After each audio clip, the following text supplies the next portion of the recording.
Think about the last time someone handed you exactly what you needed, not almost what you needed, not a partial answer.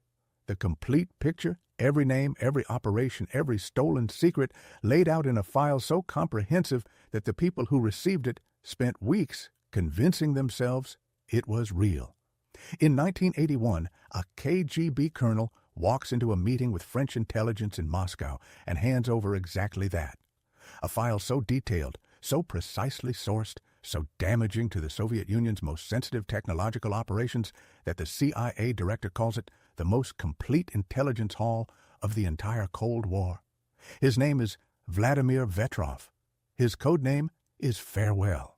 And what he provides over the next 2 years does not just expose Soviet espionage operations across the Western world.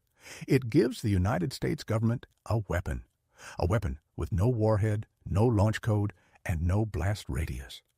A weapon made entirely of corrupted software and deliberate misinformation.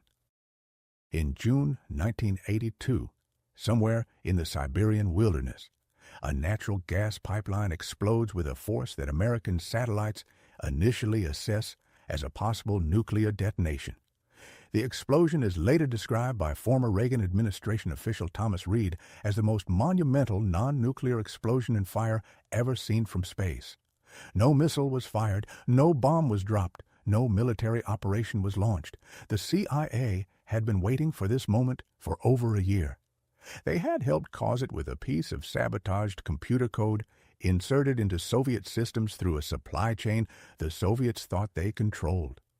The full story of the Farewell dossier was classified for over 2 decades. When it finally surfaced, it changed the way intelligence historians understood the final years of the Cold War. If you want the full declassified story of the intelligence operation that helped bring down the Soviet Union from the inside, hit that like button and subscribe to History Unclassified. Every detail verified. Most of it was hidden until the early 2000s. To understand the Farewell dossier, you need to understand one thing first. The Soviet Union in the late 1970s is losing the technology race, not gradually, decisively.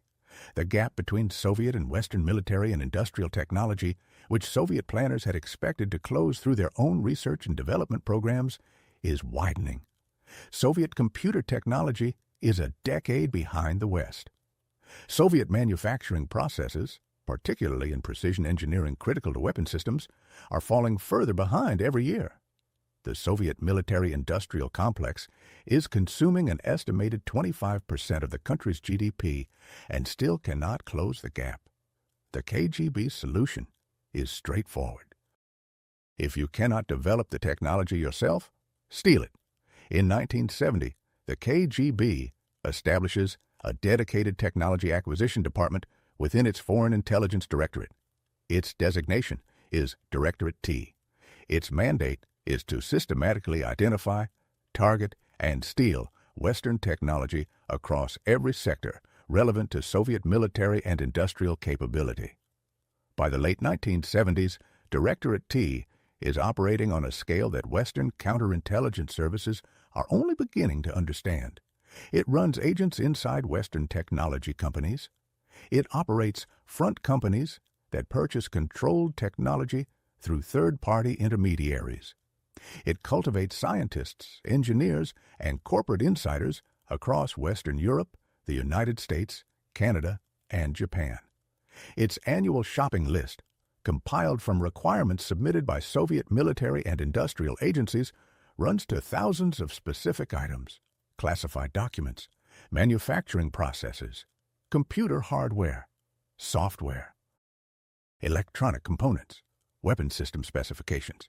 The operation is extraordinarily effective. By 1980, Directorate T is providing the Soviet military-industrial complex with stolen Western technology on a scale that Soviet planners describe internally as indispensable. Entire Soviet weapons programs are being built on foundations of stolen Western research. The cost saving to the Soviet defense budget runs into the billions. The acceleration of Soviet military capability that results is directly measurable in the performance gap between Soviet and Western weapon systems. Western counterintelligence knows this operation exists.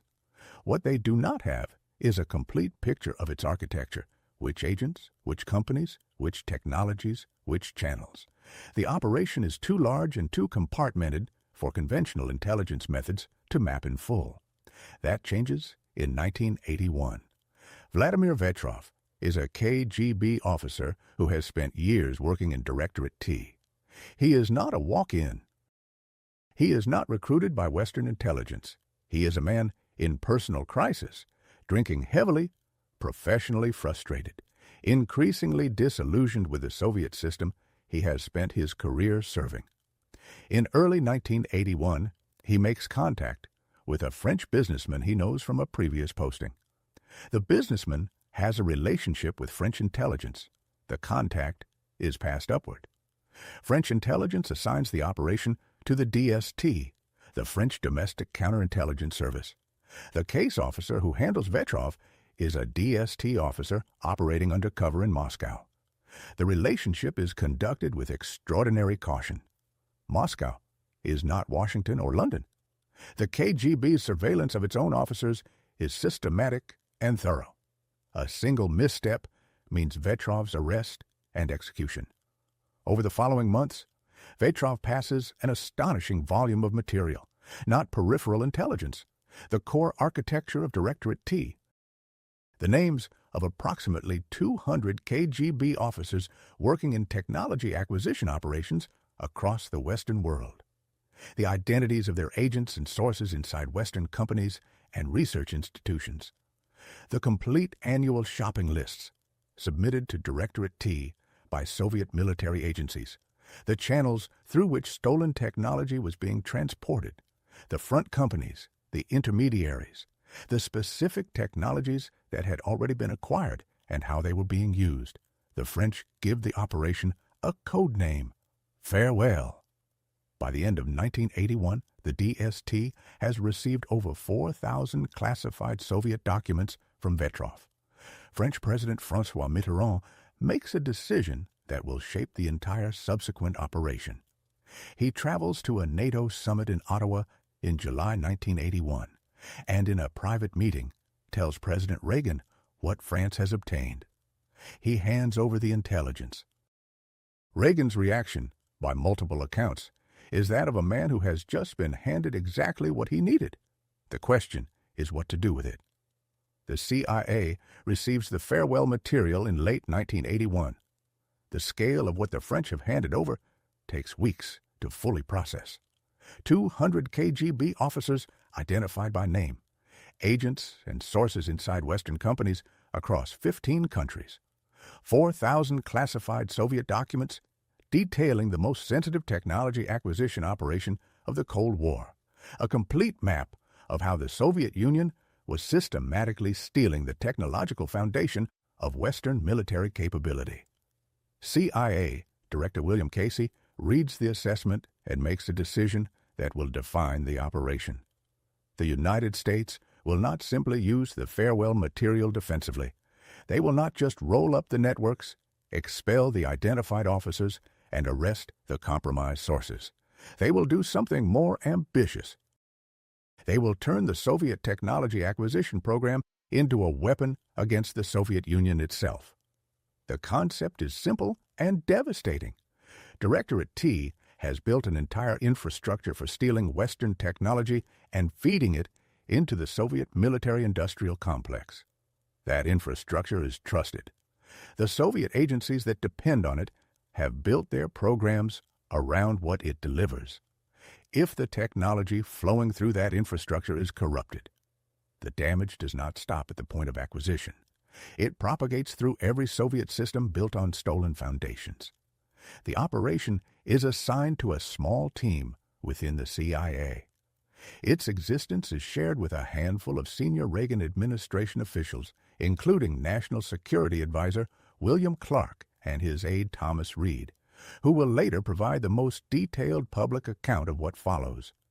The operation has no formal code name in the CIA's internal records that has been publicly declassified. It is referred to in subsequent accounts simply as the Farewell Counter Operation. The mechanics are precise.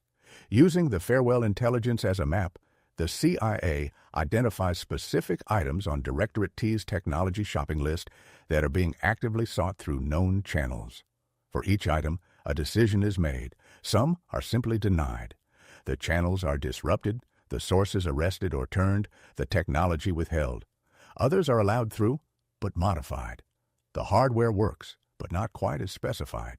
The software runs, but contains hidden instructions that will activate under specific conditions. The modifications are designed by technical specialists whose identities remain classified.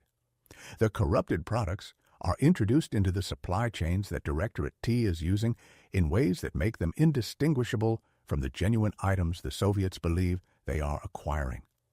The Soviets receive what they ordered. What they receive is not what they think it is. The pipeline software is the most consequential of these insertions. The Soviet natural gas pipeline network is one of the most strategically important infrastructure projects of the late Soviet period. The Trans-Siberian pipeline, stretching thousands of kilometers from the gas fields of western Siberia to customers in Western Europe, represents both a critical revenue source for the Soviet economy and a major engineering challenge. The pipeline requires sophisticated control software to manage pressure, flow rates, and the automated systems that regulate the pumping stations along its length. Soviet engineers know they need Western-grade software for this. They task Directorate T with acquiring it. Directorate T identifies a Canadian company with the relevant product. The acquisition is arranged through the standard channels. The Canadians are not asked to cooperate. The software is obtained without their knowledge through a third-party intermediary. The CIA knows about this acquisition before it happens. The farewell intelligence has given them the shopping list. They allow the acquisition to proceed. Before the software reaches the Soviets, it is modified. The modification is elegant in its simplicity. The software operates normally under standard conditions. The pipeline runs. The pressure is managed. The flow rates are regulated. Everything functions as designed for long enough to be tested, validated, and integrated into the pipeline's operating systems. Then, at a predetermined point, determined by internal logic embedded in the code, the software begins to malfunction. Not obviously, not in ways that trigger immediate alarms. It manipulates the pump speeds and valve settings and combinations that the pipeline's physical systems were not designed to handle. Pressure builds in sections of the pipeline that have no mechanism to relieve it. The automated safety systems that should respond to this pressure buildup are themselves running on corrupted software that reports normal conditions. The pipeline does not know it is about to fail. The date is June 1982. The specific location is in the Siberian wilderness.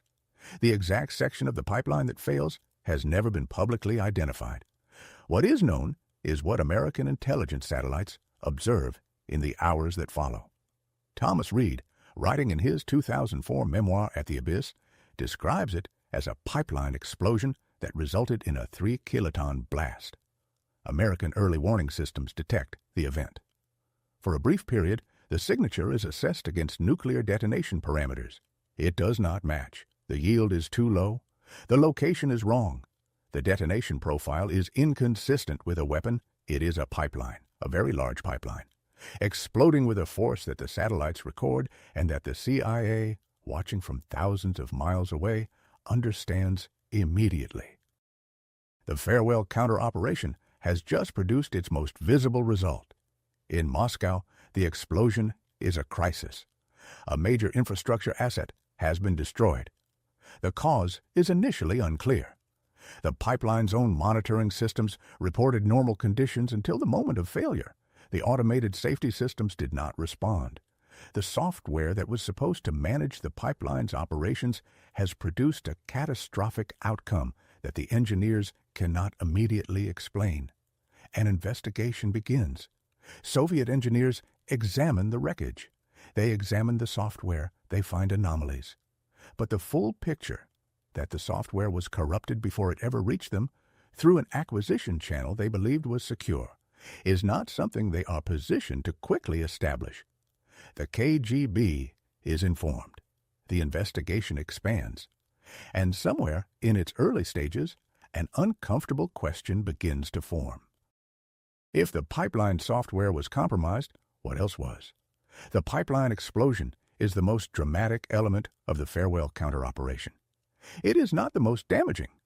The corrupted software inserted into the Trans-Siberian pipeline is one item on a list. The CIA, working from the farewell intelligence, has been running parallel insertions across multiple categories of Soviet technology acquisition simultaneously. The pipeline is the one that explodes. The others fail quietly, invisibly, inside Soviet systems where the damage accumulates without a visible event to trigger an investigation. Turbine technology acquired through Directorate T channels contains modifications that cause accelerated wear under operational conditions. The degradation is gradual enough to appear as normal mechanical failure. Soviet engineers attribute it to manufacturing quality. They order more. The replacements contain the same modifications. Semiconductor and computer hardware acquired through front companies and intermediaries performs within normal parameters during testing and initial deployment. Under sustained operational load, the performance degrades. The systems built on these components perform below specification. The Soviet engineers who designed those systems to Western performance standards find that the stolen components do not deliver what the original specifications promised. They revise their designs. They order more components. The cycle continues. The damage is not spectacular. It is structural. It embeds itself in the foundations of Soviet military and industrial programs and produces outcomes that look like Soviet engineering failure rather than Western sabotage. That is precisely the design. An operation that produces obvious sabotage triggers an investigation that might expose the source. An operation that produces outcomes indistinguishable from Soviet institutional failure is effectively invisible. By 1982, the CIA estimates that the farewell counter-operation has compromised a significant portion of the technology flowing through Directorate T's acquisition channels. The precise percentage remains classified. What is publicly acknowledged is that the operation was running across multiple sectors simultaneously and that its effects were measurable in the performance of Soviet systems that depended on stolen Western technology. The defensive dimension of the operation runs in parallel.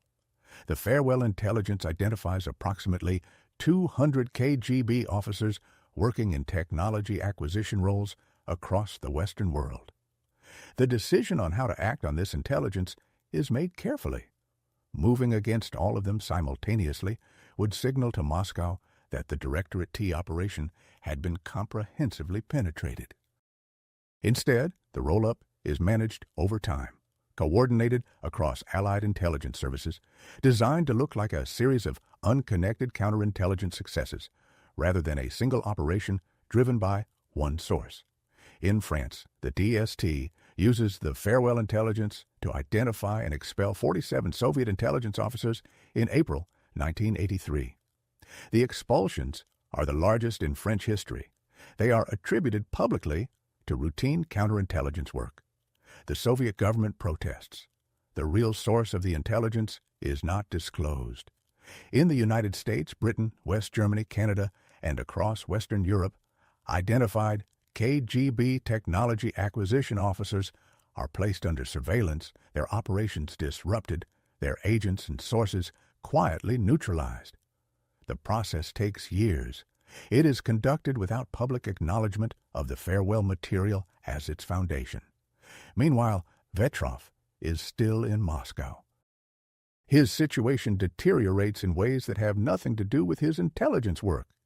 In early 1982, while the operation he has enabled is running at full capacity, Vetrov is involved in a violent incident in Moscow. The details are disputed, but the outcome is not. He attacks and kills a KGB colleague. He is arrested. He is tried for murder. He is convicted and sentenced to prison.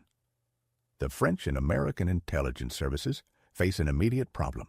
Their most valuable source inside the KGB is now in a Soviet prison, convicted of murder, with no remaining ability to provide intelligence and a very strong incentive to reveal what he knows in exchange for better treatment. He does not. For 2 years, Vetrov says nothing about his work for French intelligence. The reasons are not entirely clear. Perhaps he calculates that revealing it would make his situation worse rather than better. Perhaps something else holds him. Whatever the reason, the silence holds long enough for the farewell counter-operation to run its course. In 1983, Soviet investigators, working backward through the pipeline explosion and the pattern of equipment failures that have accumulated across multiple programs, begin to develop a clearer picture of what has happened. The conclusion that emerges, that Western intelligence has penetrated Directorate T and used its own acquisition channels against it, is devastating. The KGB opens a comprehensive investigation into the Directorate T penetration. In the course of that investigation, they identify Vetrov. He is removed from prison, interrogated, and confronted with evidence of his work for French intelligence. He confesses. In 1985, Vetrov is tried for treason. He is convicted. He is executed by firing squad. The French and Americans learn of his fate through intelligence channels. The operation he enabled has been running for 4 years. Its most visible product is a crater in the Siberian wilderness. Its most significant product is something that will only become fully visible over the following decade. By 1983, the Soviet Union knows it has been compromised. The scale of what they are beginning to understand is staggering. Not a single penetration, not one corrupted product. A systematic multi-year operation that used Directorate T's own infrastructure to feed sabotage technology into the foundations of Soviet military and industrial programs. The acquisition channels they built over a decade, the front companies, the intermediaries, the carefully cultivated sources inside Western corporations, all of it turned against them. The KGB investigation that follows Vetrov's identification and confession produces a damage assessment that has never been publicly released. What has been acknowledged in subsequent accounts by former Soviet and Russian officials is that the assessment is described internally using language that Soviet bureaucratic documents rarely employ. The word used in multiple accounts is catastrophic. The pipeline explosion is the most visible item. It is not the most costly. The turbine failures, the semiconductor degradation, the computer hardware that performed below specification, the manufacturing process documentation that contained subtle errors. These produce damage that is harder to quantify, but deeper in its effects. Soviet programs built on stolen Western foundations have to be audited. Systems that are already operational have to be assessed for compromised components. In some cases, they have to be rebuilt. The cost in money is significant. The cost in time is worse. The Soviet military-industrial complex is already under severe budget pressure.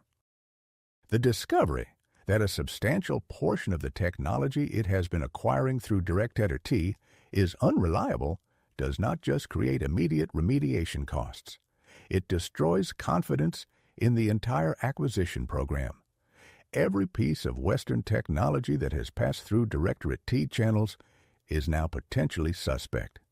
The engineers and program managers who built Soviet systems on stolen foundations cannot be certain which elements of those foundations are genuine and which are corrupted.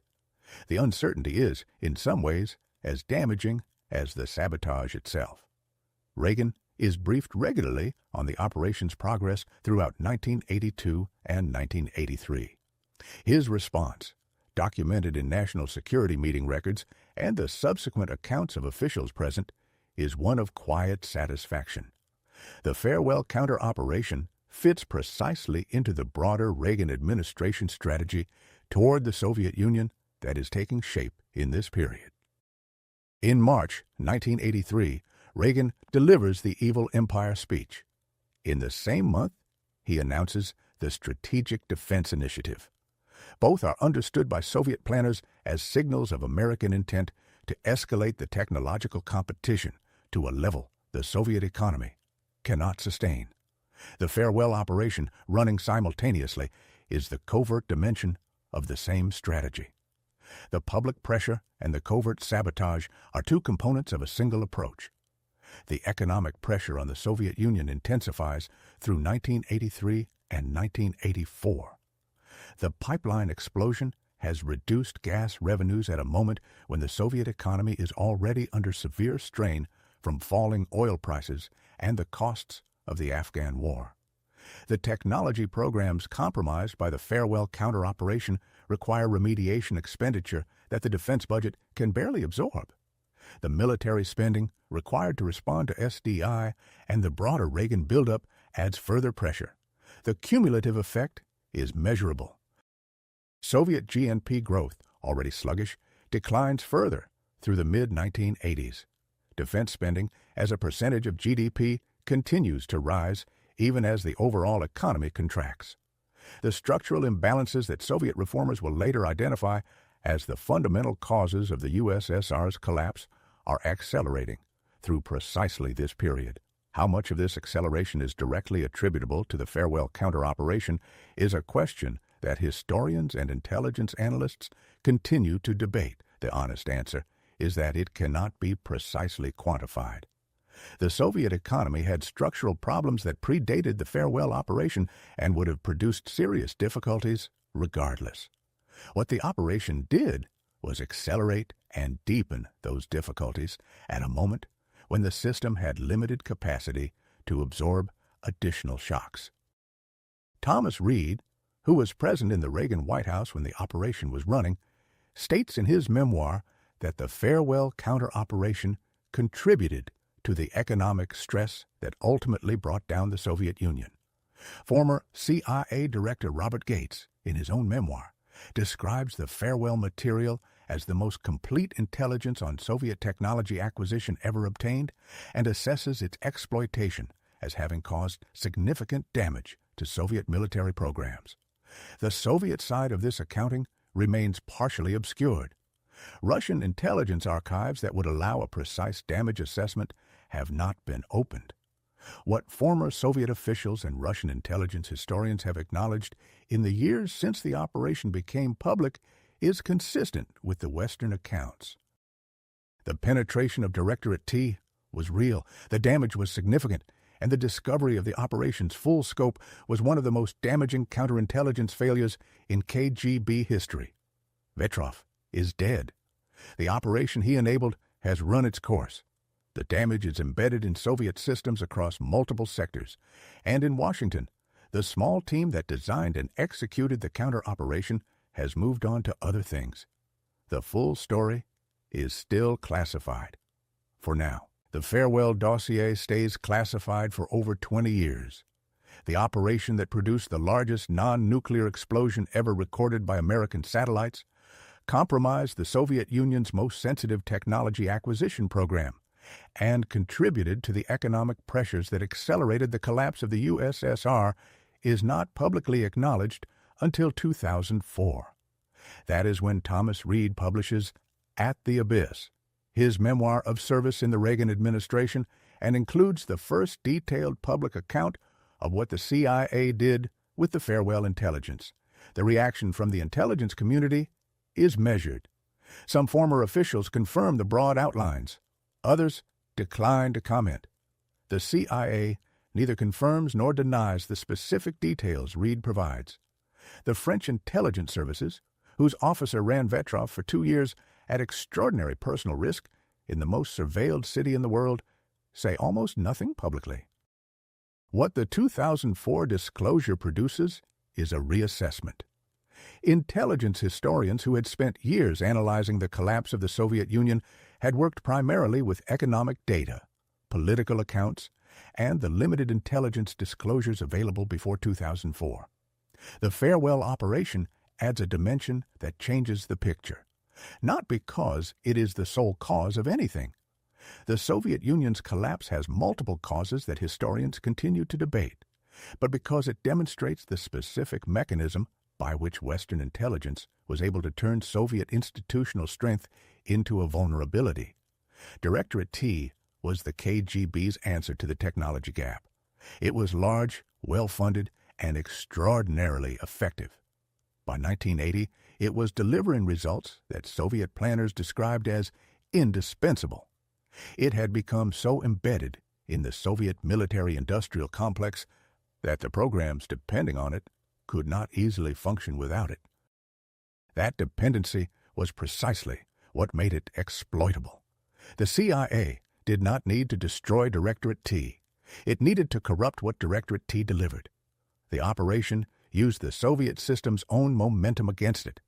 That strategic logic, turning an adversary's strengths into vulnerabilities, is the element of the farewell operation that intelligence professionals describe as its most significant legacy. It is a template, not for pipeline explosion specifically, but for the broader concept of supply chain compromise as a strategic weapon. The idea that you can damage an adversary more effectively by corrupting what they trust than by directly attacking what they value.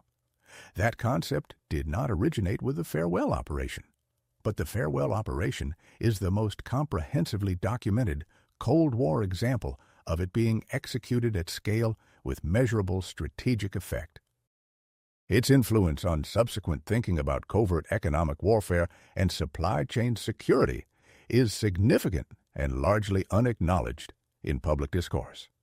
Vladimir Vetrov is executed in 1985. He is 53 years old. His motivations remain a subject of debate among intelligence historians. He was not paid in the conventional sense. He did not defect. He did not seek asylum. He passed intelligence to the French while living in Moscow, working inside the KGB under conditions where discovery meant certain death. The personal crisis that drove him to make contact in the first place, the drinking, the professional frustration, the disillusionment, does not fully explain the sustained commitment of the 2 years that followed. Some analysts argue he was motivated by genuine ideological disillusionment. Others point to the circumstances of his arrest for murder and suggest the picture of his motivations is more complicated than any single explanation covers. What is clear is that without Vetrov, there is no farewell operation. The intelligence he provided could not have been obtained by any other means. 200 identified officers, 4,000 documents, a complete map of the most damaging Soviet intelligence operation of the Cold War. One man produced all of it at the cost of his life. The French officer who handled him in Moscow has never been publicly identified.